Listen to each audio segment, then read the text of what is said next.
Wala pang 1 year guys nung ilabas po yung Poco F7 Pro at ang Poco F7 Ultra. Actually, halos 6 months pa nga lang. Pero bigla po yata, ngayong paparating po na November 26, 2025, biglang official na po agad ang Poco F8 series at ilalabas na nga rin po ngayon. At mukhang medyo nakakapagtaka po yan guys. Mamaya sasabihin ko kung bakit. Basically, same specs lang po ang Redmi K90 Pro Max saka po ang Poco F8 Ultra. Pero lamang po sa may battery si Redmi compare nga po kay Poco. Tatlong device po yung ilalabas si Poco ngayon. Yung Poco F8 Ultra, yung Poco F8 Pro, saka po yung Poco Pad X1. Hindi ko alam guys kung anong pangalan sa atin yan. Pero basta meron po silang tablet na ilalabas. At 3.2K na resolution, saka po 144Hz sa refresh rate. Mukhang maganda po guys yung tablet na ilalabas si Poco. At ang sana lang po guys, meron na po SIM card slot yan. Sa display po ng mga smartphone is meron po siyang 6.9 inches yung Ultra version. Habang 6.59 inches naman po yung Pro version. Alam na po natin guys yung mga display po ni Poco. Talagang mga flagship level yan. Pipili na lang po talaga kayo kung gusto nyo po ng mas malaki o yung meron lang po saktuhan na display. Kaya kung usapang display, sobrang panalo po ng dalawang Poco na smartphone na yan. Tatlong color po yung available kay Poco F8 Pro. Meron po siyang color black, silver, saka po itong mint green. Si F8 Ultra naman, dalawang color po yung available sa kanya. Itong color black, saka po itong color blue na meron pong leather texture sa milikod. Sa design po ng dalawang smartphone na halos magkamukha lang po sila. Nagkaiba lang po talaga sa may, dito nga po sa may F8 Ultra, dahil meron po siyang Bose speaker sa milikod niya. Habang yung F8 Pro, wala po siyang ganyan. Sa processor naman po, 8 Elite po ang Poco F8 Pro. Habang 8 Elite Gen 5 naman po yung Poco F8 Ultra. Lamang din po sa may camera ang Poco F8 Ultra, dahil meron po siyang periscope na camera. Well guys, sobrang ganda po ng overall na specs ng Poco F8 Ultra.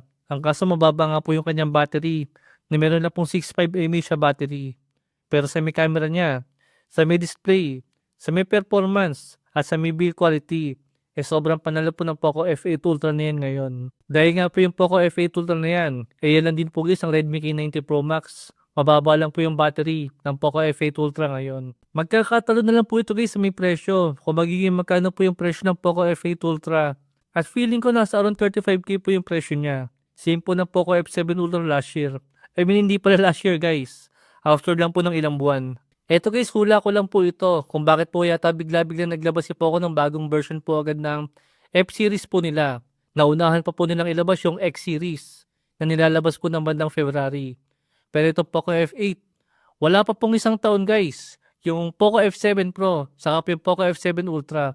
Pero nandito na po agad yung Poco F8 series. At feeling ko, medyo hindi po naging mabenta yung mga F-series po nila.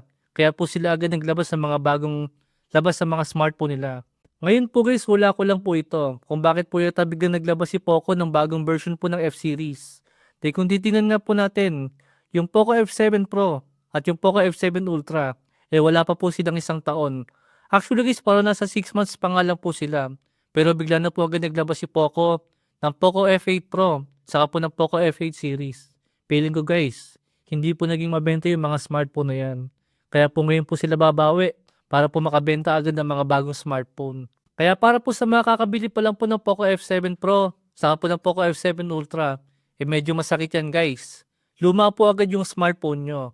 Di meron na nga po agad na bago. At good news naman po ito sa mga nagbabalak pa lang po bumili ng mga bagong smartphone. Di makakabili po agad tayo ng mga next generation po ng mga processor.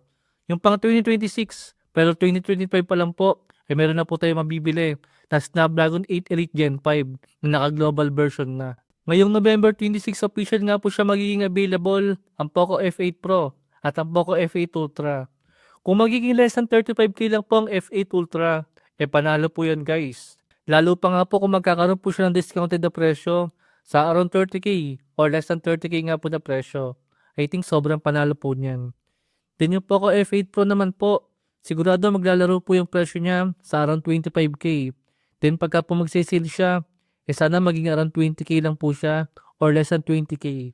Di sa ganyang kagandang specs at sobrang murang presyo, sobrang panalo po yung smartphone na yan. T8 Elite nga po yung kanyang processor. Pero syempre guys, wala ko pa lang naman lahat yan. Magkakaalaman po yan guys pagdating nga po ng November 26. Ilang araw na lang yan guys. Ngayong Miyerkules na po yung napaparating. At malalaman na po natin kung magiging magkano po yung mga presyo nila. Para po sa inyo guys, saan po kayo excited dyan? Diyan po sa may Poco F8 Ultra or sa may Poco F8 Pro?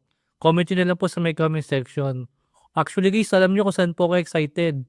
Doon po sa may bagong tablet ni Poco. Dahil sana po guys, mura lang po yung presyo niya.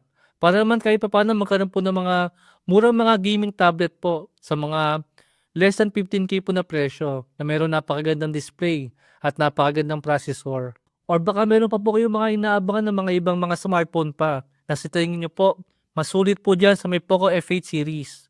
Comment nyo na lang po sa may comment section at dyan na lang po rin pag-usapan yan. Thanks for watching.